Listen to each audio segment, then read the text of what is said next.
Oi, pessoal, aqui é a professora Alice Arruda e nesse vídeo a gente vai estudar, vamos resolver a questão 6 da lista de princípios da ótica geométrica, certo? Bem, essa questão é teórica, então a gente precisa ler e eu aconselho, gente, vocês quando estiverem lendo questões teóricas, grifar as coisas importantes, certo? Da questão, para você não se perder naquilo que ela quer. Então, vamos lá ler essa daqui. Quando se considera a extrema velocidade com que a luz se espalha por todos os lados e que, quando vem de diferentes lugares, mesmo totalmente opostos, os raios luminosos se atravessam uns aos outros sem se atrapalharem. Então, olha só, gente, o que é que ele falou aqui nessa primeira parte da questão? Falou de duas propriedades que a luz tem, que é se espalhar por todos os lados, certo? A luz ela tem algumas propriedades. A luz ela caminha em linha reta, ela se espalha por todos os lados, ela se propaga no vácuo, certo? A luz ela não precisa de um meio material para se propagar, mas aqui ele falou sobre essa propriedade de se espalhar para todos os lados, né, em várias direções, e também de atravessar um feixe de luz tem a propriedade de atravessar uns aos outros sem se atrapalharem. Eu vou mostrar aqui para vocês um desses casos, né? Isso a gente vê direto, é só olhar na janela. Você pode ver dois feixes de luz de sol, por exemplo, sem se atrapalhar, né? E é só você observar mesmo, por exemplo, entre árvores você vê que a luz do sol ela está em várias direções, né? Isso aí é quando a luz reage com as partículas da atmosfera, ela acaba sendo refletida em várias direções. Bem, olha aqui. Feixe de luz azul, feixe de luz vermelho, feixe de luz verde, feixe de luz amarela, e ela consegue atravessar uns aos outros sem sofrer, né, nenhuma distorção com isso, certo? Então, vamos continuar lendo. Compreende-se que, quando vemos um objeto luminoso, isso não poderia ocorrer pelo transporte de uma matéria que venha do objeto até nós, como uma flecha ou bala atravessa o ar, pois certamente isso repugna bastante essas duas propriedades da luz, principalmente a última. Então, vamos ler de novo essa parte final, gente, para ficar um pouco mais claro. Compreende-se que, quando vemos um objeto luminoso, isso não... A segunda parte diz que isso não poderia ocorrer. Isso o quê? A luz se espalhar por todos os lados e a luz atravessar, um feixe de luz atravessar uns aos outros sem se atrapalharem. Isso não poderia ocorrer pelo transporte de uma matéria que venha do objeto até nós.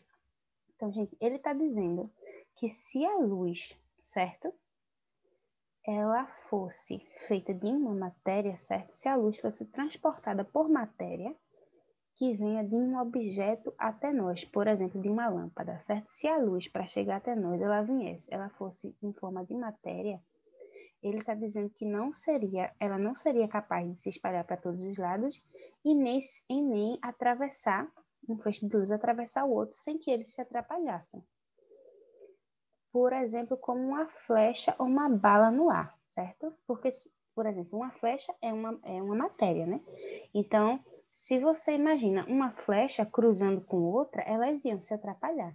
Então, por isso que ele diz, principalmente a última propriedade que ele fala que é essa, de se atravessar, né? Ou uma bala mesmo, gente, uma bala cruzando com a outra no ar ia ser um grande problema. Então, a questão está criticando justamente isso, que não poderia, ou que esses duas propriedades aqui da luz que identificamos não poderiam ocorrer se a luz fosse transportada por matéria, certo? Então, vamos olhar agora para as alternativas e ver, né?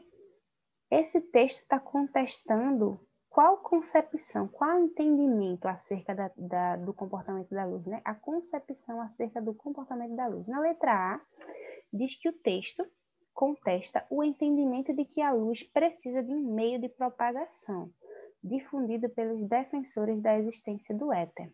Bem, aqui vamos até grifar o que é importante, né? Meio de propagação. Gente, aqui fala sobre matéria, mas ele não fala sobre meio de propagação. Ele não fala que a luz, um objeto luminoso, ele fala que transporte de matéria. Ele não fala que tem uma matéria para transportar a luz. Não, ele está falando que a luz seria essa própria matéria. Então, ele em momento nenhum fala de meio de propagação. Então, não está contestando isso. Na letra B, ele fala que está contestando o modelo ondulatório para a luz, o qual considera a possibilidade de interferência entre feixes luminosos. Gente, em algum momento, ele está falando que feixes luminosos não interferem uns nos outros? Não. Ele fala aqui que a luz tem essa propriedade de um feixe atravessar o outro sem se atrapalhar.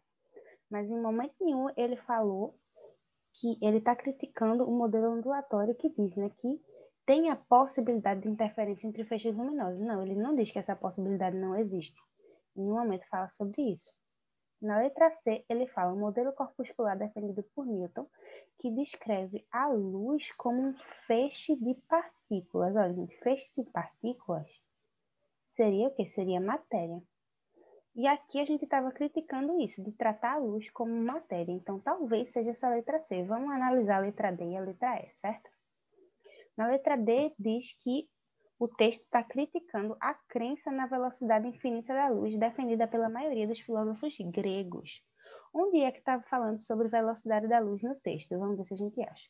Extrema velocidade com que a luz se espalha. Gente, nem está falando com a velocidade que a luz ela se move no universo. Está falando com a velocidade de espalhamento da luz, né? Mas ele está criticando isso? Não. Em nenhum momento ele fala dessa velocidade. Ele fala simplesmente, ele tá falando que a luz tem essas duas propriedades e que elas não seriam possíveis na concepção desse autor aqui, de Huygens, que não seria possível ela ter essas duas propriedades se fosse uma matéria. Ou seja, não está falando de velocidade, não está criticando a velocidade infinita da luz. Na letra E, a ideia defendida pelos gregos de que a luz é produzida pelos olhos.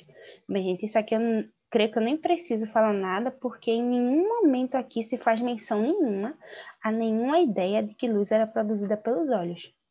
Então, realmente, vemos que a alternativa correta é a alternativa C, porque está justamente criticando você tratar a luz como matéria, como um feixe de partículas, certo? Bem, espero ter ajudado vocês. Essa questão aqui não é muito mais interpretativa do que usar conceitos de física, certo? Então, gente, é isso aí. Vejo vocês na próxima. Até mais.